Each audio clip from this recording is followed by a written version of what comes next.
This 2025 BMW X3 M50 seems to be having a bit of an identity crisis. When you're behind the wheel, it wants to be a 400 horsepower sports car with an M-tuned chassis, and then you look behind you and there's tons of cargo room. You look in front of you and there's a bunch of screens that make it look like a rolling smartphone on wheels.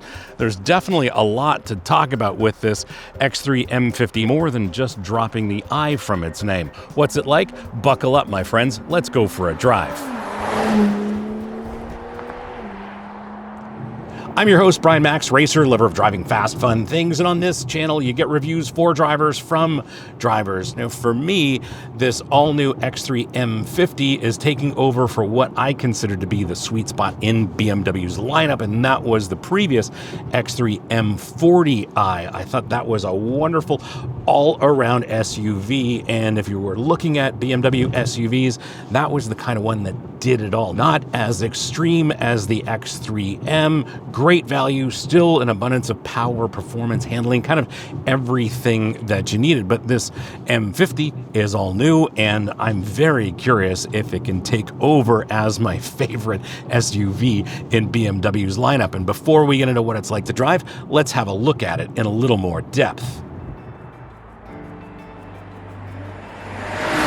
This 2025 model is all new, and it marks the fourth generation X3. It's longer, it's wider, and it's about an inch shorter than before. Also, they've dropped the I from the designation. That's perhaps because Steve Jobs launched a posthumous lawsuit. Under the hood is a 3-liter inline-six B58 with a single twin-scroll turbo. It's also a mild hybrid with the motor integrated in the transmission. Combined, everything makes 393 horsepower from 5,200 to 6,250 RPM and 428 pounds of torque from 1,900 to 4,800 RPM. The transmission's an 8-speed automatic. This does have all-wheel drive. It's X-Drive tuned with M, and there is an M Sport differential on the back. That is an electronically controlled limited slip diff, and these things are magic. Steering's variable ratio, variable assist. Suspension uses adaptive dampers. This one has the M Sport brakes with 4-piston front calipers. Wheels and tires are 20s as standard or 21s as this one is optioned with. It'll tow almost 5,000 pounds, and curb weight is a little over 4,500 pounds. Did you know that 80% of you are not subscribed? Yes, it's true. 80% of you are not subscribed. I checked the data. So if you like the content on this channel, do me a solid, hit that subscribe button, make sure you like this, and if you want to support the channel, please hit up our merch store. Links here, links below. Lots of great stuff for driving enthusiasts like us, including our very popular line of Save the Manuals merch. Now back to your regularly scheduled episode.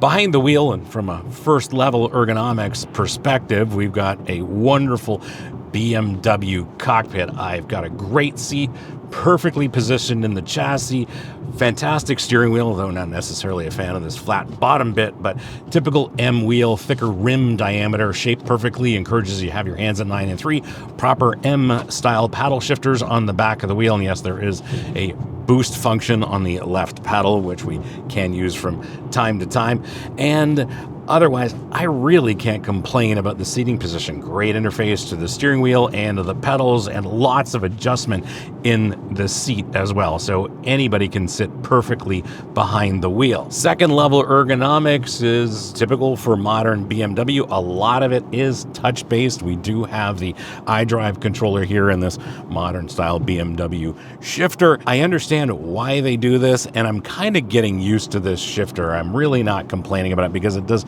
keep this area clean. What we do have here is what seems like a big basin, but there's a couple of cup holders here and space for a couple of phones, USB-C ports, and almost everything else is contained here in the screen, whether you like it or not. At least you've got secondary volume controls. There's a volume dial here and secondary volume controls here on the steering wheel. What I will say about this latest generation iDrive is that at least at the first level, it's not overly complex. It's very similar to previous generations, but now you can go many layers deep inside some of the functionality. Some of you may appreciate it, some of you won't. As for me, I just use it on Apple CarPlay, and I'm very happy in that regard. Plus, this new system will let you play video games while you're stopped so that you have something to do while you're waiting for your pumpkin spice latte, Karen. That said, the navigation system that comes along in this latest generation iDrive almost rivals Waze in terms of its functionality. I drove this X3 as much as I could using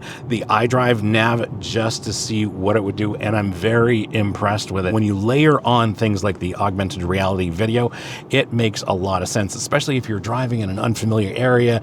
That kind of setup is going to help you navigate where to make your turn and what to look for, and it works exceptionally well. Now, when I first got into this X3, it was a little dark. As it is now, we've lost some sunlight, so perhaps you're seeing all of these LED lights that are going on here in the cabin. Yes, you can change the colors, and yes, it will change if we put it in sport mode. So now it changes to red, as you can see all of that come up here. Very interesting. And yeah, change it to your favorite color, whatever the case is, but there's a lot of that going on here. And with the new styling of this interior, it's a very different experience than the previous X3. That said, there seems to be a lot more room in this cabin than the previous generation, especially in that second row and under the hatch. There is plenty of cargo room in this 2025 X3, and that, of course, may be a bit to be expected. What wasn't expected is that this is actually an inch shorter than the previous generation, so I don't mind that at all. Certainly helps with aerodynamics, and I don't know if the center of gravity has been lowered by an inch, but if it is, it certainly will help the dynamics, as we will get into a little bit later. In terms of visibility, when you're sitting here as the driver, no problem seeing in all directions, and great view out the back, no compromises there. Big outboard mirrors, and you can adjust those properly so that there are no blind spots, because on this channel we know blind spots are a myth. When you get into parking situations, well, that's when this new iDrive system comes into play, because you can set this up so that the cameras show all kinds of different views of this X3 in any way you like it, so that it can help you park or see what's simply around your X3. And maybe it's going to become a bit of a theme in this episode, but there's so much new tech in this new X3 that it does deserve its own episode. And for a channel that's focused on driving dynamics, we're definitely not getting into it in this episode.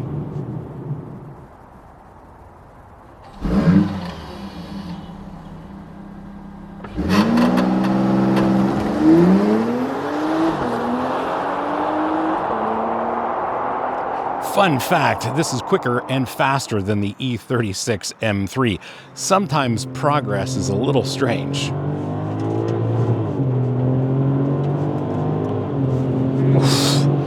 This thing pulls like a freight train, and I think it's a case of BMW understating the output of this power unit. I think it makes way more power than they actually say it does. I mean, this is 4,500 pounds or so, and it'll do 0 to 60 in a couple of ticks over 4 seconds.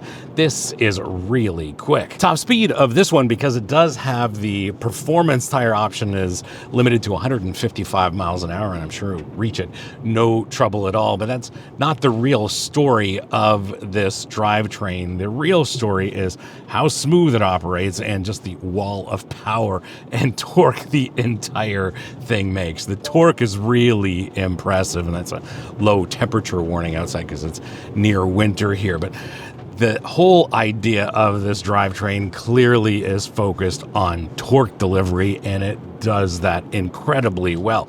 The all-wheel drive system, exceptionally well sorted.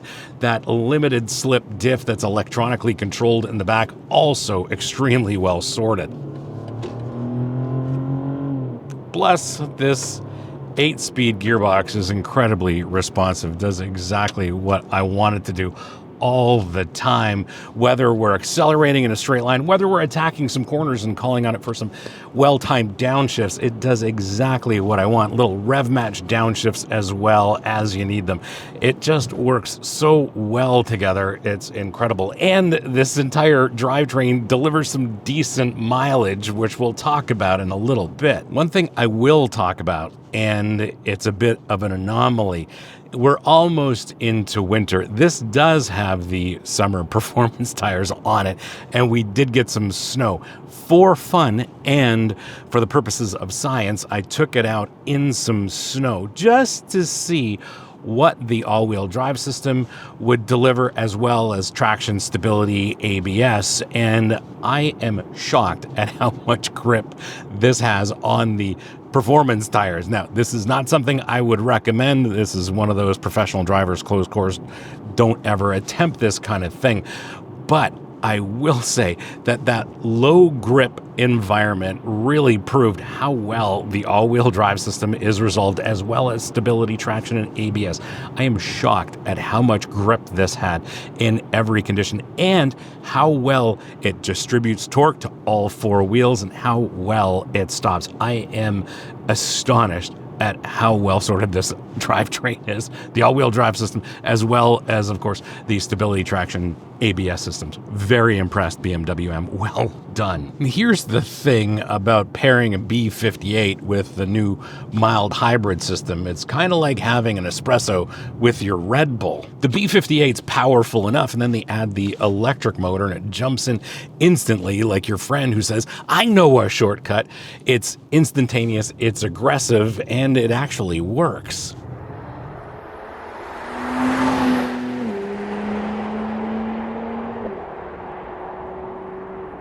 In terms of handling, this is the next gen X3, so there's a lot of what you'd expect from BMW, and shockingly, the turn signals work. But there's one thing that really surprised me, which we'll get into in just a second. But what we have here is a traditional BMW SUV dynamics package, and in the modern era, we do have steering that has a variable assist, and it's a variable ratio setup, and it works wonderfully. It's very intuitive, and BMW seems to have this variable ratio, variable assist kind of steering perfectly dialed. Feels very, very natural. On the other hand, there's not a lot of feel or feedback that comes through the steering wheel, but thankfully there's a bit of chassis feel here. Brakes are powerful, and control, feel, and modulation once you're into the pedal is just incredible. This thing will stop on a dime. Pedal effort itself is on the lighter side, and once you're into the pedal, once you start applying that brake pedal, it's a little soft,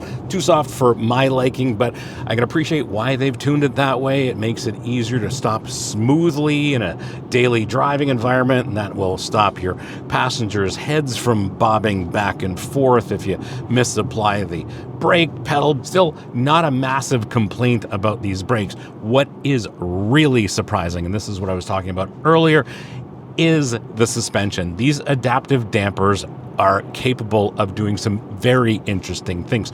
Broad range of operation, and they work great in each of the different modes. What they do in the real world is actually reduce body roll in sport mode. It is astonishing. We've seen this in some other cars, and adaptive dampers are getting very, very good, but these seem to be next level for BMW in an SUV, because body roll seems to be about halved when you're in sport mode. I am astonished and pleasantly surprised as well. They've done a great job tuning these dampers. Works wonderfully in this SUV. What's also impressive is that you can go from a very comfortable ride situation to a very firm but still compliant setup. The suspension does a great job of soaking up bumps in any mode, but when you want to have some fun in the corners, just flip it over to sport mode and attack those corners. In day-to-day use, comfortable, compliant ride, and these adaptive dampers do a wonderful job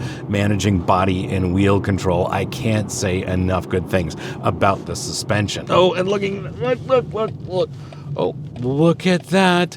Turn signals work. Who knew turn signals worked in a BMW? Maybe it's a new for 2025 feature.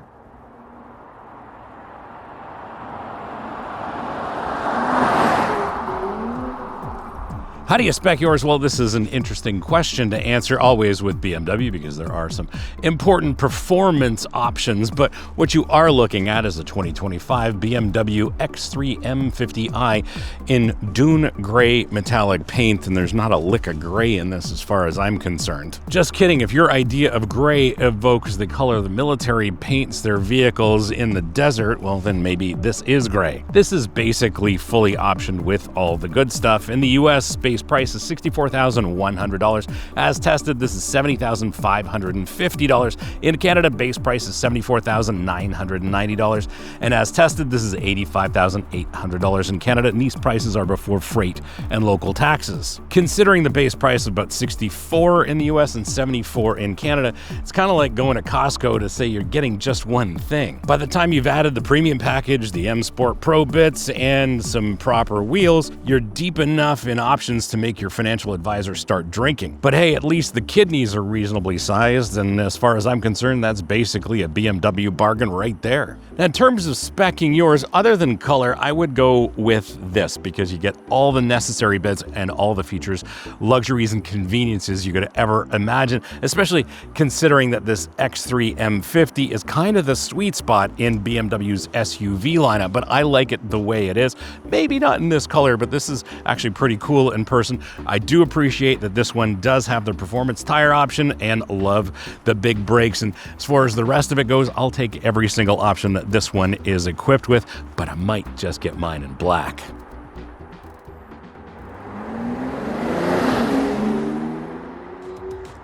My verdict, well, let's start with fuel consumption, because it is notable. It doesn't seem to matter how I drive this, but I'm getting about 25 miles per gallon, or about 9.5 liters per 100 kilometers for my Canadian friends, and for me, that is very impressive because I love to use the throttle. That said, after a week with this X3 M50, I realized that this might not have an identity crisis, but it might just be BMW's smartest balancing act ever. It seems like BMW's engineers looked at the laws of physics and said, yeah, these are just more like guidelines.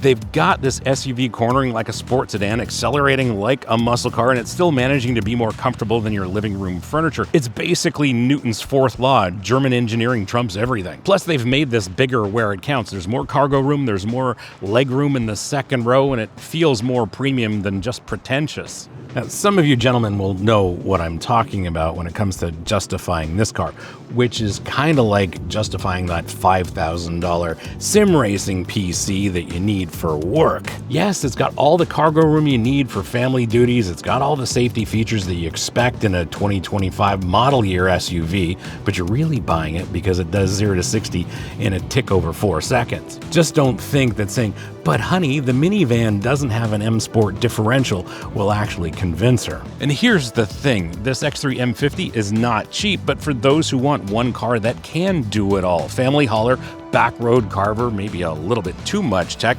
this might be the most complete BMW SUV ever. And I don't think it's confused about its mission. I think it's really good at whatever you need it to be, and sometimes that's what drivers like us want. Thanks for hanging out with me today and having a look at this 2025 BMW X3 M50 without the I. Hope you liked this episode, and if you did, you're not new, you know what to do. Smash the subscribe button, turn on your notifications, like this, and as always, sharing is caring, so please share this with your friends, especially on Reddit, because on Reddit, they really need to see reviews for drivers from drivers. If you have any questions or comments, please leave them in the comments below. I'll get back to you as soon as I can. And if you want to support the channel, please hit up our merch store. Links here, links below. Lots of great stuff for driving enthusiasts like us, including our very popular line of Save the Manuals merch, and BMW still makes manuals, thankfully. Thanks again for watching. We'll see you again next time. And remember, cars don't understeer by themselves, not even BMW X3s. And since you've hung around this long, well, have a look at this episode of one of my favorite recent BMWs, and it would make an excellent garage mate to this X3. It's the M4 CSL. Thanks for watching. See you again next time.